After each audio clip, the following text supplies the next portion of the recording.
Aujourd'hui, nous sommes donc à Port-Launay, sur le barrage de Guilly-Glaze.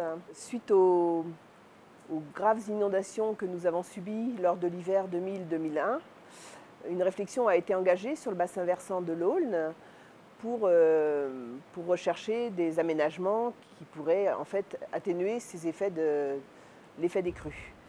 Donc il a été décidé de supprimer le barrage en pierre historique sur Guilly-Glaze, le barrage de Guilly-Glaze en Port-Launay, et de le remplacer par un barrage à clapet mobile pour maintenir en fait la navigation, réduire l'impact des crues et permettre la circulation piscicole.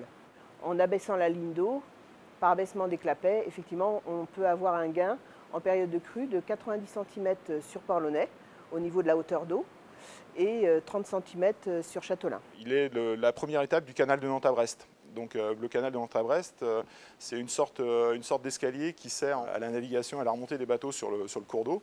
Et donc pour adapter les dénivelés, on a créé en fait des barrages qui permettent de créer des sortes de sas qui vont permettre de récupérer les dénivelés. Et donc là on est sur le site de la première marche quand on arrive de Brest pour justement faire ce franchissement. La fonction du barrage, c'est bien donc de limiter l'impact des crues et par l'automatisme mis en place, en fait, de permettre une régulation du plan d'eau entre 3,25 m et 3,55 m, ce qui permet de maintenir la navigabilité. Le coût des travaux s'est élevé à 6 millions d'euros et donc ce sont des travaux qui ont été financés par l'Europe, l'État, le Conseil régional et bien sûr le Conseil départemental. La particularité de l'automatisme mis en place sur le barrage, c'est qu'il tient compte en fait de l'effet des marées. L'exploitation du barrage est assurée par le Conseil départemental qui met à disposition donc les moyens humains et financiers pour cette exploitation.